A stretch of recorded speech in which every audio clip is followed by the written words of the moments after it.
The weight of 2 summers of incessant, soul-crushing conflict lifted from Mark's chest the moment the angle grinder's blade bit into the corrugated aluminum wall of the 20-foot above-ground pool. It wasn't the sound of destruction. It was the sound of freedom.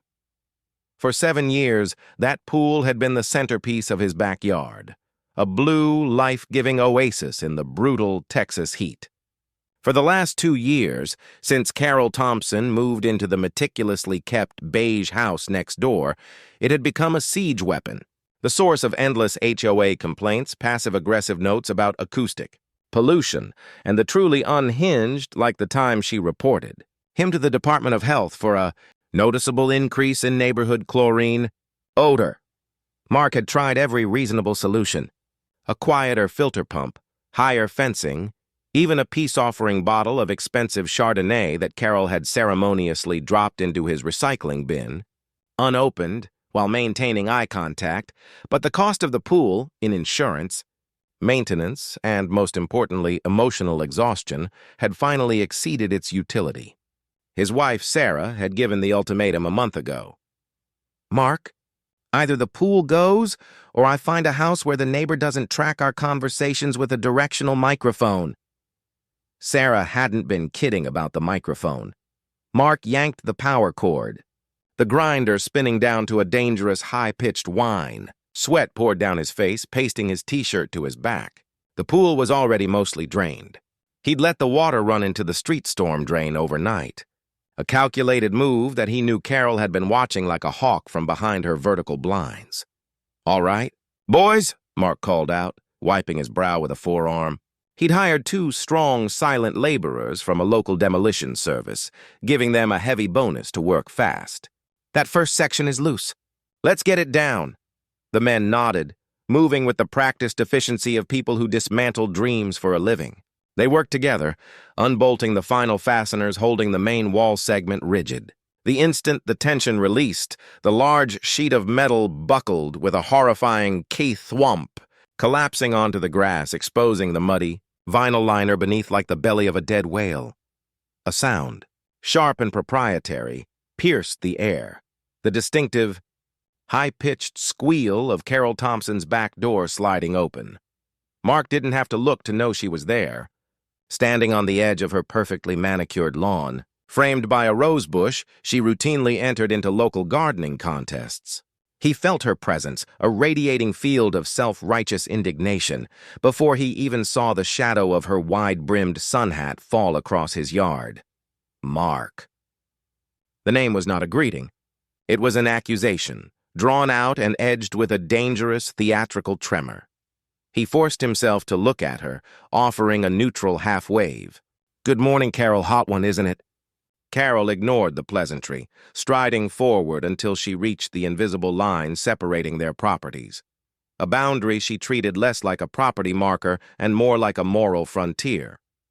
Her face, usually set in a mask of strained serenity, was mottled pink with rage. "What in God's name do you think you are doing?" she demanded, her voice rising in pitch. She gestured wildly at the collapsed pool wall and the 2 men who were already beginning to peel back the liner. "That is a permanent neighborhood amenity. You cannot just deconstruct a permanent structure without an amendment to the HOA charter." Mark sighed, planting his hands on his hips. This was the moment he'd been bracing for, the inevitable confrontation he'd hoped the swiftness of the operation would prevent. "Carol, you know perfectly well this is an above-ground pool. It's temporary. I bought it, I own it, and it's on my property. No, you don't understand." Her hands were fluttering now like trapped moths. "It's been here for 7 years. It is part of the streetscape. It increases our collective property value. We have all come to rely on it." Do you know how many times Mr. Henderson referenced the convenient proximity to the neighborhood recreational facilities when he was showing his open house last month? "Carol, you've never once set foot in this pool," Mark pointed out, the absurdity of the conversation making him dangerously close to laughing. "That is irrelevant. The option was there. You have unilaterally chosen to demolish a cornerstone of our community. I am telling you, Mark, this is a property dispute and you are breaching the peace." She pulled out her phone, a pristine, rose gold device, and held it up like a badge of office. I have documentation. I have the pictures of your guests, who are often very loud. And I have the covenant bylaws. I know my rights. One of the demolition crew, a heavily muscled man named Diego, paused, looking at Mark with a raised eyebrow. Mark shook his head slightly. Keep working. Look, Carol, Mark said, trying to keep his voice level. I notified the HOA last week that I was removing it. They approved the removal plan. It's my property and I'm taking it down. Please just step away and let us work. The less drama we have, the faster we'll be done and the quieter your afternoons will be. This plea for peace had the exact opposite effect. Carol recoiled as if struck. Drama? You call this drama? She shrieked. Her eyes darted wildly, taking in the wreckage, the muddy floor of the pool, the men moving in to dismantle the filter system.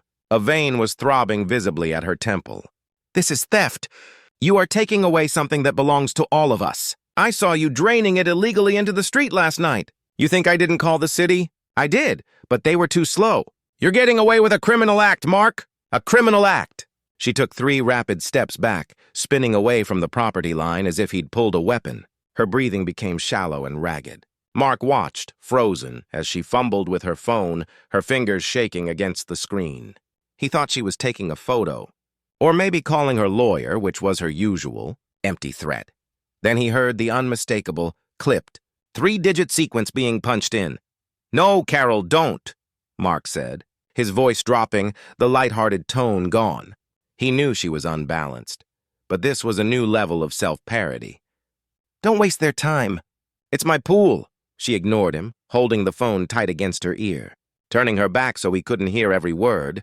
But her voice was loud enough, hysterical, thin, and absolutely committed to the delusion. Yes, I need police assistance immediately. I am at 1412 Sycamore Ridge, and there is a man actively engaged in the theft of a major residential asset. Yes, he's stealing it. He's tearing it apart with power tools. He's trying to abscond with the structural components. She choked, adding a completely manufactured sob for dramatic effect. I am in fear for my safety, and he is destroying thousands of dollars of my property. Mark felt a cold wave wash over him. My property. She hadn't called the HOA. She hadn't called the non-emergency line. She'd called 911 and lied, claiming personal injury risk and theft of her property. The escalating tension of the last 2 years had just violently crested. Diego and the other laborer stopped their work instantly, their heads whipping up toward Mark. The sight of a middle-aged woman in a sun hat, hyperventilating while screaming into a phone about pool theft, was too much even for hardened wrecking crew professionals. Boss? Diego asked, his hand dropping from a wrench. Is this going to be a problem? Just keep the tools down for a second, Mark instructed, watching Carol, who was now staring straight at him, a look of triumph mixed with madness on her face. Yes. I can confirm the perpetrator is still here. He's trying to intimidate me. Carol's voice was a theatrical whisper into the phone now, designed to sound like she was cowering.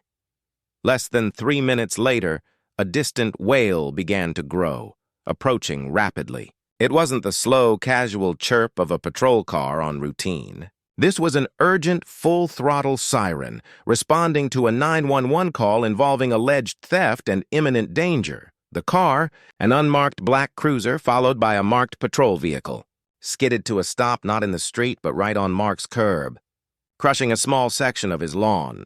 2 officers, one older, tired-looking man, and a young, serious-faced woman, exited the vehicles instantly. The older officer, his face set in stone, looked at the scene.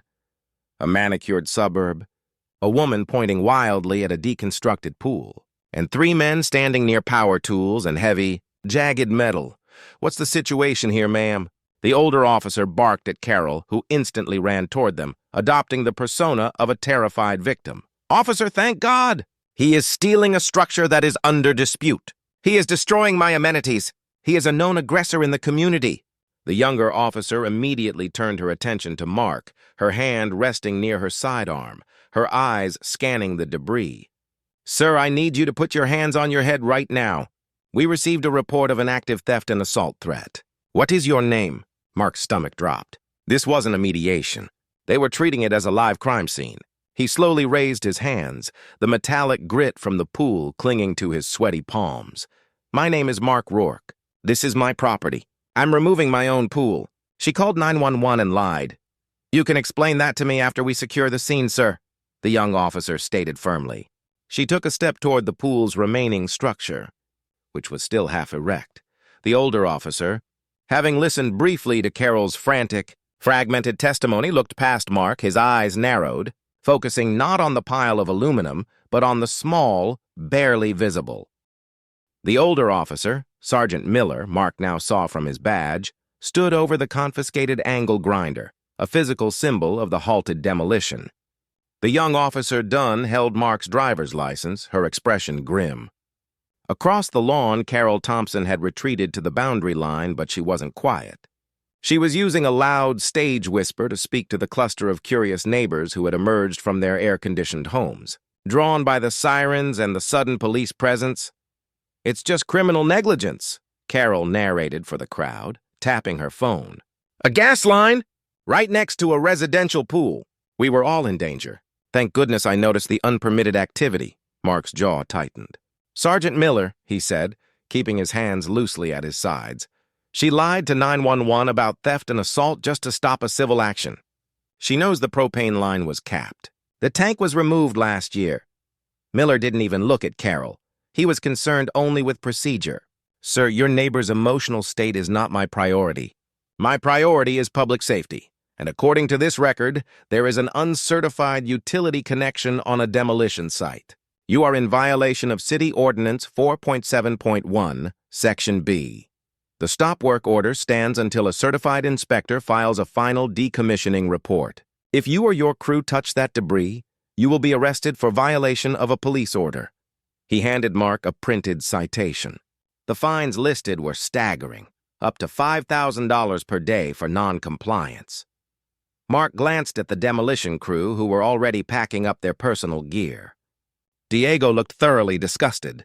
"Sorry, boss, we don't mess with city beef, especially when it involves a live utility mention." "Wait," Mark said, running a hand through his sweat-dampened hair. "If I can get the city inspector here right now and he certifies it safe, can I continue?" Miller shook his head. "Today is Friday, Mr. Rourke. You need a formal inspection request, which takes time. The city building department is closed at 4:30. That demolition site stays as is, exposed until at least Monday morning. If that structure is disturbed, we'll be back." With that chilling instruction, Miller returned Mark's ID, gave a curt nod to Officer Dunn, and they left as quickly as they arrived, the sound of their sirens fading back into the oppressive summer heat. Mark stood alone in the ruins of his pool, the mud and twisted metal glinting mockingly in the sun. The silence that followed the sirens was worse than the noise. It was a heavy, judgmental quiet, broken only by the chirping of crickets and Carol's satisfied chatter across the fence. Just then, his cell phone vibrated. It was Sarah. "Mark, I just got home." "What the hell happened?" "I heard sirens from 2 streets away, and Mrs. Gentry just texted me saying the police were arresting you for property theft and hazardous demolition." "What is going on?" "It's worse than Gentry said, Sarah, much worse. Carol didn't just call the police. She set a trap. She weaponized an old propane line. They slapped me with a stop work order and a $5,000 a day non-compliance fine. The whole thing is frozen until Monday." Sarah pulled into the driveway, slamming the car door with unusual force. She walked quickly towards him, her usual calm demeanor replaced by tight, worried urgency. She took in the scene. The half-demolished pool, the gaping hole in the yard, and the triumphant smirk Carol was barely containing behind her sunglasses. "A stop work order?" Sarah's voice was low and tight with suppressed panic. "Mark, we have a buyer for the house, remember? They close in 4 weeks. They bought the house without the pool. We have to have this ground restored before the appraisal next week or we lose the sale." The stakes had just ratcheted up again.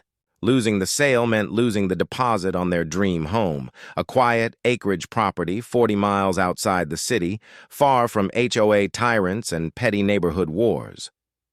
It meant being financially trapped and continuing to live next door to Carol. "She knew about the closing, didn't she?" Sarah whispered, her eyes fixed on Carol. "She must have seen the title paperwork or heard me on the phone." Mark looked at the cold, calculating glee in Carol's posture. Of course she did. This isn't about the pool, Sarah. It's about control. She saw an opportunity to destroy our future and took it. We need a lawyer, Mark, right now, Sarah said, pulling out her phone and dialing. And we need to know what happens if we violate that stop work order. We can't afford $5,000 a day, and we definitely can't lose the house sale. By 5:30 p.m., the Rourkes were sitting in the cramped, airless office of their real estate attorney, David Chen, who usually dealt with simple closing documents, not municipal code violations and deranged neighbors. Chen reviewed the citation, shaking his head slowly. This is highly unusual. The police are typically hands-off on civil utility issues unless there's a clear and present danger, like a leak. Carol used the 911 call to leverage the city's process against you. This isn't about the pool. This is about the permit. You didn't file the final decommissioning paperwork for the auxiliary gas line tie-in. Legally, the structure is still tied to utility records. So what does that mean? Mark asked, leaning forward, elbows on his knees. We have to wait until Monday, then deal with the bureaucracy, which will take days, missing our appraisal date? Exactly, Chen confirmed. The city bureaucracy is slow.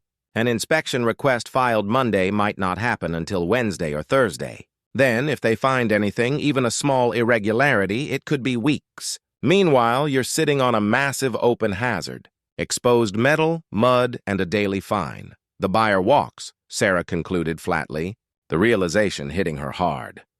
We have two options, Chen said, tapping the citation. Option 1.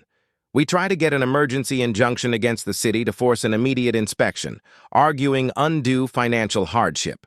That costs a fortune, and judges hate to overturn a police-issued safety order. And option 2? Mark asked. Chen leaned back, his tone dropping to a conspiratorial level. Option 2 is the aggressive play. You assume the risk. You hire a certified, bonded third-party utility contractor who is licensed to decommission and certify the gas line connection tonight. You get that certification on paper, signed and notarized, and you continue the demolition safely over the weekend. Then Monday morning, we storm the city building department with the certified paperwork, arguing that the police order was based on a defunct utility status that was immediately rectified by professionals. Can we legally do that? Sarah whispered, eyes wide. Legally? No, you'd be violating a police order, Chen admitted. But practically? Yes. If you have the signed, sealed proof that the hazard was secured by licensed professionals before you finish the demo, a judge will be much more sympathetic to your need to meet a real estate deadline than they will to a neighbor's vindictive 911 call. The plan was audacious, expensive, and terrifyingly risky. It meant directly challenging the police and the city's authority. As the Rourkes left the lawyer's office, the setting sun cast long, dramatic shadows. They drove past their house, and there she was, Carol, sitting on a folding chair on her back deck, enjoying a glass of white wine, gazing contentedly at the ruins of their backyard. The half-demolished pool sat like a huge, skeletal monument to her victory. When Mark and Sarah pulled into their driveway, Carol raised her glass in a slow, silent, mocking toast. Sarah looked at the wreckage, then at Carol, and a dangerous fire ignited in her eyes. The woman who hated conflict was suddenly the one who craved justice. She thinks she won, Sarah said, her voice sharp with decision. She thinks we're going to sit here and wait for Monday, watching the appraisal date pass and the fines pile up. She thinks we'll just walk away from our new life. Mark saw the steel in her posture, the same resolve that had kept their marriage afloat through years of Carol's attacks. What are we doing? He asked, already knowing the answer. Sarah pulled out her phone and started searching for emergency utility contractors. We're not waiting for Monday, Mark. We're finishing the job tonight. And then we're using the documentation to bury her in bureaucracy the same way she tried to bury us. She stopped searching and looked up at him, her face grim. But we have to be smart. She's watching, and she will call the police again. This time, we need to make sure the police can't stop us. She had a plan. A crazy, last-ditch effort born of desperation and mounting fury. She found a number and hit dial. Hi, she said into the phone, her voice now calm, terrifyingly reasonable. I need an emergency quote for a licensed utility worker to decommission an auxiliary propane line tie-in, and I need a heavy, very large canvas tarp. Something industrial. Something that could cover a small car. The heavy industrial tarp Sarah had sourced was the kind used by truckers, thick, black, rubberized canvas, large enough to obscure an entire skid steer loader. It sat like a dark, silent promise of illegal action on Mark's driveway. It was 9:45 p.m. The summer night was heavy and still, the kind of heat that made the streetlights shimmer. The licensed utility contractor, a burly, no-nonsense man named Frank, finally pulled up in a worn service van, his headlights briefly sweeping across the wreckage of the pool. Frank, who charged triple time for emergency weekend calls, was interested only in the work and the check. Gas line tie-in decommission, notarized sign-off, Frank muttered, reviewing the text thread on his clipboard. Look, Mr. Rourke, I'm doing the work safely and by the book, but if the police show up, I'm certified to secure the utility and nothing else. You need to make sure I'm not seen. Understood, Mark said, glancing over the fence. Carol's house was dark, save for the single, pale yellow glow of her office window, the one facing his yard. We've got motion sensor spotlights in the back. We need to disable those and use only handheld lights. Aim down. The next 90 minutes were a blur of intense, whispered activity. Sarah, surprisingly adept, helped Mark disable the sensor lights, plunging the backyard into deep shadow punctuated only by the weak glow spilling from their kitchen window. Frank, working with surgical precision and surprising speed, isolated the old propane line stub that had caused all the trouble. He dug into the earth, confirmed the line was dead, permanently capped it with certified brass, and backfilled the small trench. During the sealing, Sarah stood by the property line, acting as the designated sentry. She was armed with a pair of Mark's old binoculars, constantly scanning the dark, oppressive silhouette of Carol's house. Movement in the office window, Sarah hissed, her voice taut, gripping the binoculars so hard her knuckles were white. She just shifted. I think she's on her computer, but she's definitely watching. She knows something is happening. Frank, wiping sweat from his brow, held up a small metal cap. That's it. Secured. I've signed the affidavit on my tablet, Mr. Rourke. You'll have the digital notary stamp in your email in 5 minutes. This property is now officially certified as decommissioned from auxiliary utility service. The paper was their shield, but the demolition had to be completed now, before the police returned, because the stop work order had 2 parts, safety, now resolved, and police instruction violation, still a threat. Frank, wait, Mark said, quickly writing a large check. The tarp. We need to conceal the site before you leave. You're part of the team. They wrestled the huge, heavy tarp off the driveway and dragged it over the muddy, jagged ruins. It was difficult and loud work. The heavy canvas scraped against the sharp, buckled aluminum of the pool wall, the sound muffled but distinct in the quiet night. The moment the tarp was secured, covering the entire structure like a massive, black coffin, Mark heard Sarah gasp. Mark! Car on the street! Slowing down. I think it's a neighbor. Frank, who was halfway to his van, froze. Mark realized the critical mistake, the sudden arrival of the large, unmarked van and the subsequent noise. Carol had seen the pattern. Before Frank could reach his vehicle, Carol's office light snapped off, followed instantly by the porch light, plunging her house into darkness, the universal sign that she was now on the phone with the authorities. She called them, Mark breathed, adrenaline spiking. Frank, get in the van, drive 2 blocks away, and wait. Do not come back. Sarah and I will deal with the police. Frank, a seasoned veteran of domestic insanity, didn't argue. He slid into his van and coasted silently down the street, turning off his headlights until he was blocks away. Mark and Sarah stood in the dark, next to the enormous, strangely shaped lump under the tarp. The air was thick with the smell of mud and chlorine. Then, the sound returned, the distinctive, escalating wail of a police siren. Closer this time and more urgent, okay? Plan B, Sarah whispered, her voice surprisingly steady. We are having a very late-night argument. You stay by the tarp. Don't touch it. I'll meet them at the gate and be hysterical. I'll make them focus on the domestic complaint, not the demolition.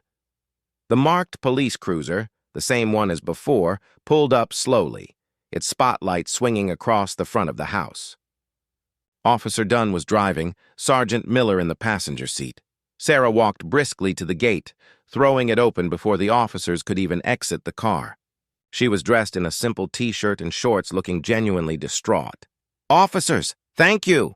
"I'm so sorry. It's my neighbor, Carol Thompson," Sarah said, her voice wavering, leaning into the role. "She's calling 911 because my husband and I are having a terrible argument about the ruined lawn. She's listening to our private conversations again." Sergeant Miller stepped out, looking incredibly annoyed. He took one glance at the massive, dark shape covered by the tarp in the backyard. "Ma'am, we received a call reporting unauthorized work activity and violation of a stop work order," Miller stated flatly, ignoring the domestic drama. He pointed toward the tarp. "What is that?" Mark walked slowly toward them, his hands open and visible. "Good evening, Sergeant." "That is just debris. We have secured the site for the weekend as instructed. We covered the exposed metal and the site to prevent neighbor children or animals from getting injured. It is secured, officer. No one has touched the utility line or done any demolition since you left." "And who was that large white van I just saw leaving the property at speed?" Miller pressed, his eyes narrowed, staring hard at Mark. "That was my cousin, officer." Sarah jumped in smoothly, injecting a fresh tremor of manufactured distress into her voice. "He dropped off the tarp and we were arguing loudly, apparently, about how much he charged us for it. Because we're short on cash after having to cancel our closing thanks to the fines and the illegal stop work order." Miller walked past Sarah and Mark, shining his flashlight beam directly onto the tarp. The surface was taut, completely concealing the exposed utility cap and the half-demolished structure underneath. He tried to tug at a corner, but Mark and Sarah had secured the perimeter with heavy concrete patio blocks. It was not moving. "I was instructed to stop all work activity on the structure," Miller said, "circling the tarp, the light beam cutting through the darkness. And we have stopped." "Sergeant," Mark countered, his voice firm, "we were instructed to secure the site. The hazard was the uncertified line. It is now secured. The messy debris is now secured under a safety tarp. If the concern is public safety over the weekend, we've solved it." Miller paused, looking from the securely covered mass to Carol's dark, silent window, then back to the citation in his hand. The key to the stop work order was the unauthorized demolition near an uncertified gas line. If the line was no longer a factor and the site was secured against casual intrusion, their legal standing weakened substantially. They couldn't prove Mark was still demolishing. They could only prove he was covering debris. "Do not touch this tarp, or any of the debris under it, until the city inspector arrives on Monday," Miller warned, his voice low and threatening. He knew he had been outmaneuvered by a piece of canvas. He turned to Officer Dunn. "Let's go, Dunn. No active violation." As the squad car reversed and drove away, Mark and Sarah exchanged a silent, shaky look of exhausted victory. They had survived round 2. They waited 30 agonizing minutes before moving again. Then, working entirely under the heavy tarp, using battery-powered lamps and hand tools, they started the final demolition. The certified paperwork was safely tucked away, giving them the courage of legal righteousness, even if the action was technically illegal. They worked all through the night, fueled by cold coffee and the burning necessity of their closing date. As the first pale orange light of dawn broke over the roofline on Saturday morning, Mark used a large pair of bolt cutters on the final, heavy steel upright that held the pool's skeleton together.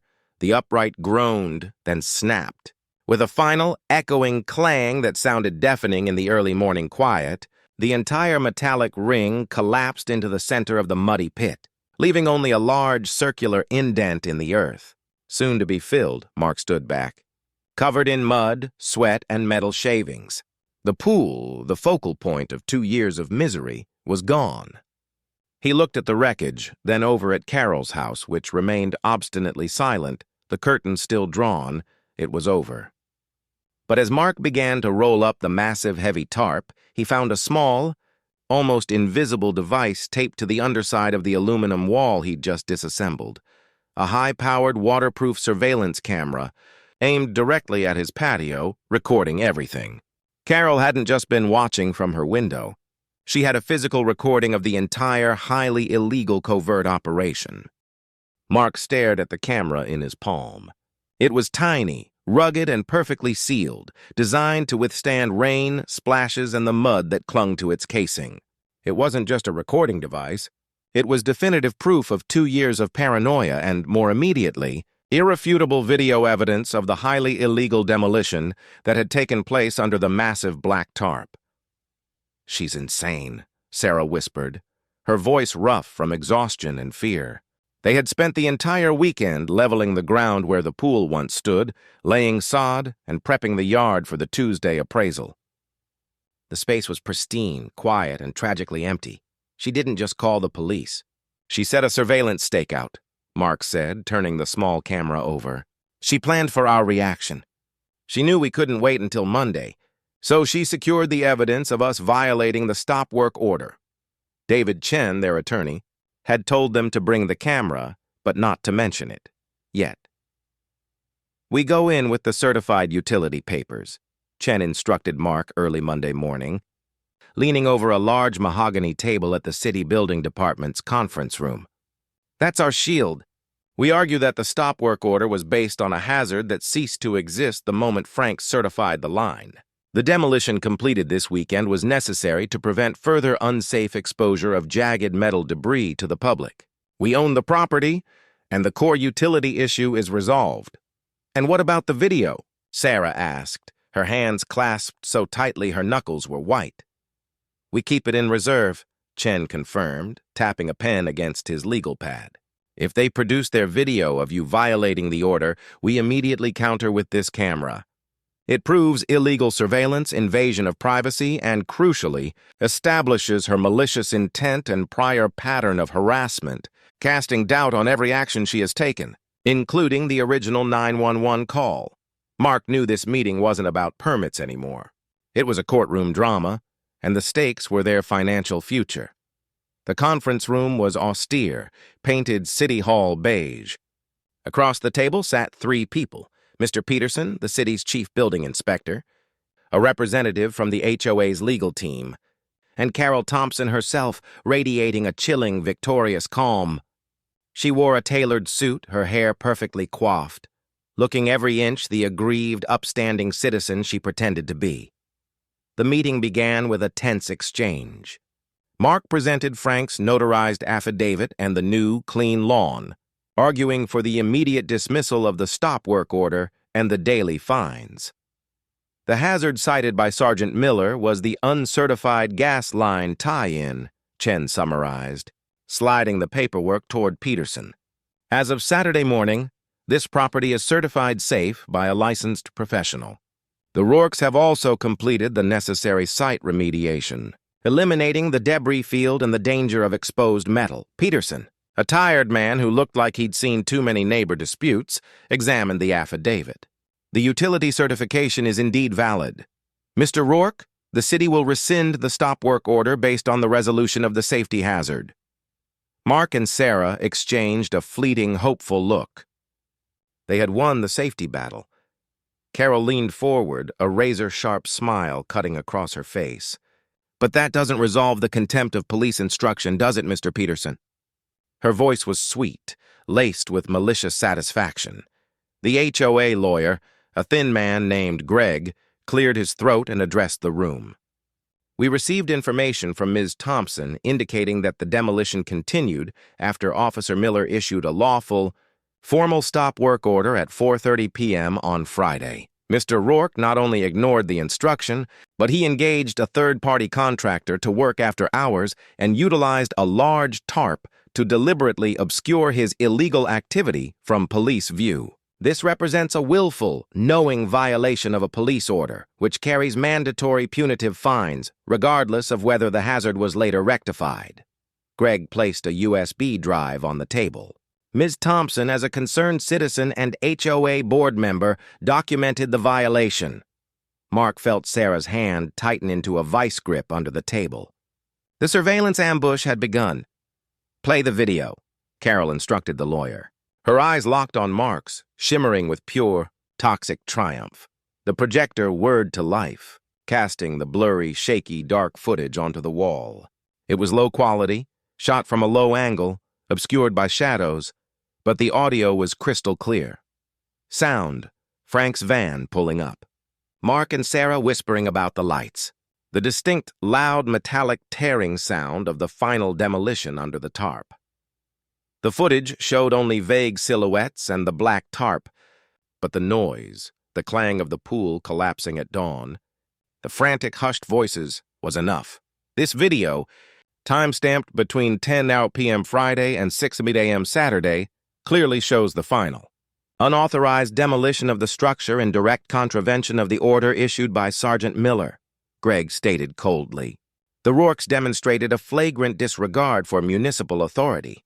The HOA insists the $5,000 daily fine be levied for Friday, Saturday, and Sunday, a total of $15,000, in addition to legal costs incurred in documenting this defiance. Mark felt the blood drain from his face. $15,000 in fines would wipe out their buffer and likely derail the closing. Carol stared at them, breathing shallowly, her victory absolute. Peterson looked at Mark, his face grim. "Mr. Rourke, the video is compelling. We are compelled to uphold the penalty for violating a police instruction. The original hazard is resolved, but the defiance—" Mark's lawyer, David Chen, finally spoke. His voice was quiet, steady, and dangerously calm. "We acknowledge the video shows work continuing after the order was issued," Chen said, leaning back. "We argue that it was necessary work to secure a site which, at the time, was covered in highly exposed, jagged debris. However, since Ms. Thompson has introduced video evidence into this hearing, she has opened the door to the method by which that evidence was obtained." Chen reached down and pulled a Ziploc bag from his briefcase, placing it dramatically on the table. Inside, resting on a bed of mud and grass, was the tiny dark surveillance camera. Before the final piece of the pool was demolished, Mr. Rourke discovered this device taped to the aluminum wall, aimed directly into his private backyard. This camera was used by Ms. Thompson to illegally record private activity on private property, Chen announced, his gaze sweeping over Peterson and the shocked HOA lawyer. Carol's carefully constructed composure shattered instantly. "That is absurd. That is my property. It was securing the community asset. You stole that from me. Did you inform the police or the Rourkes that you had a permanent recording device aimed at their private living space, Ms. Thompson?" Chen pressed, ignoring her outburst. "Did you notify the police that you had evidence of a potential active utility line hazard? Or did you withhold that information until after they left, so you could film the Rourkes committing a minor infraction and leverage that video for financial gain?" Chen's voice hardened, striking directly at the core of the issue. "Malicious intent, Mr. Peterson.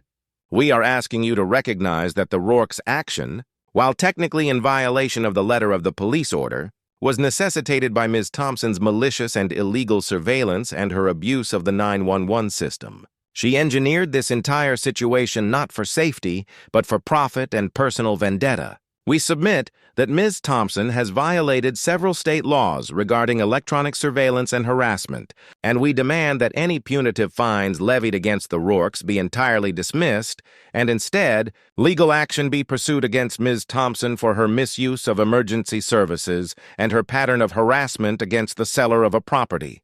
The room went completely silent. Carol was breathing heavily, her face white with fear, the calculated triumph gone. The HOA lawyer, Greg, immediately distanced himself from her, staring furiously at his own client. Mr. Peterson, the city official, looked from the small camera to the large fine, and finally, to the two exhausted homeowners and the clearly unraveling neighbor. He had a choice: enforce the letter of the law against a technical violation, or stop a pattern of illegal harassment. Peterson slowly pushed the fine citation and Carol's video USB back across the table. "The city's only concern here is safety and compliance," Peterson said, his voice slow and deliberate. "Mr. Rourke, the utility line is safe and the site is clear.